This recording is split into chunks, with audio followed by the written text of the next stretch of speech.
भगवते वासुदेवाय नमः। अथ योगिनी एकादशी महात्म्य।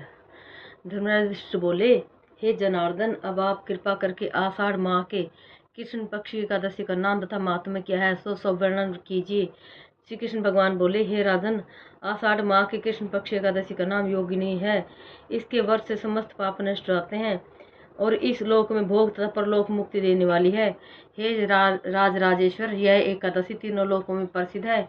मैं आपसे पुराण में कई कथा कहता हूँ, ध्यान पूर्वक सुनो। अलकापुरी नाम की नगरी में एक कुबेर नामक राजा राज्य करता था। वह शिव भक्त था तथा उसकी पूजा के लिए एक माली पुष्प लाया करता था।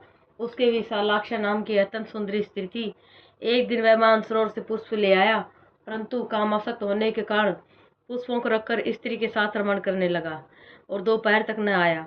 जब राजा कुबेर को उसकी रात देखते देखते दोपहर हो गई तो उसने क्रोधपूर्वक अपने सेवकों को आज्ञा दी कि तुम लोग जाकर हेममाली का पता लगाओ कि वह अभी तक पुष्प क्यों नहीं लाया। जब यक्षों ने उसका पता लगा लिया तो कुबेर के पास आकर कहने लगे, हे राजन, वह माली अभी तक अपनी स्त्री के साथ रमण कर रहा है। यक्षों की इस बात को सुनकर कुबेर ने हेममाली को बुलाने की आज्ञा दी। हेममाली राजा कुबेर के सम्मुख डर से कंपकपाता हुआ उपस्थित हुआ और प्रणाम किया। उसको देखकर राजा कुबेर को महान क्रोध आया। उसने कहा, हे पापी, मानीच कामी, तूने मेरे पूजनीय ईश्वरों के भी ईश्वर शिव जी का भी अनादर किया। इससे मैं तुझे श्राप देता हूँ कि तू स्त्री का वियोग भोगेगा और मृत्युलोक में जाकर कोढ़ी होगा। कुबेर के श्राप के प्रभाव से वह उसी क्षण स्वर्ग से पृथ्वी पर गिरा और कोढ़ी हो गया। उसकी स्त्री भी उसी समय अंतर्ध्यान हो गई। मृत्युलोक में जाकर उसने महान दुख भोगे, परंतु शिव जी की भक्ति के प्रभाव से उसकी बुद्धि मलिन न हुई। वह हिमालय पर्वत की ओर चल दिया। वहां पर चलते चलते मार्कंडेय ऋषि के आश्रम पहुंचा। वह ऋषि अत्यंत वर्ध और तपशाली थे।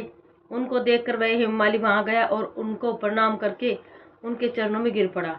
इसको देखकर मार्कंडेय ऋषि बोले कि तूने कौन से कर्म किए हैं जिससे तू कोढ़ी हुआ और महान दुख भोग रहा है। इस पर हेममाली बोला, हे मुनि, मैं यक्षदान कुबेर का सेवक हूँ। मैं राजा की पूजा के लिए नित्य प्रति पुष्प लाया करता था।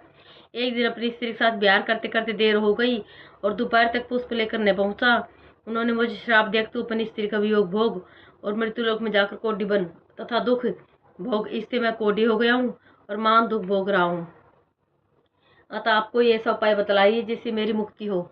इस पर मार्कंडेय जी ऋषि बोले, हे भाई, तूने मेरे सम्मुख सत्य वचन कहे, इसलिए मैं तेरे उद्धार के लिए एक व्रत बताता हूँ।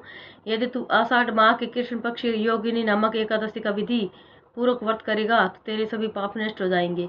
इस पर हेममाली बहुत प्रसन्न हुआ और मुनि के वचनों के अनुसार योगिनी एकादशी का विधि पूर्वक व्रत किया। इसके प्रभाव से फिर अपने पुराने रूप में आ गया और अपनी स्त्री के साथ विहार करने लगा। हे राजन, इस योगिनी की कथा का फल 88 सहस्त्र ब्राह्मणों को भोजन कराने के बराबर है।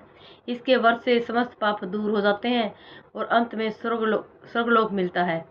ओम नमो भगवते वासुदेवाय।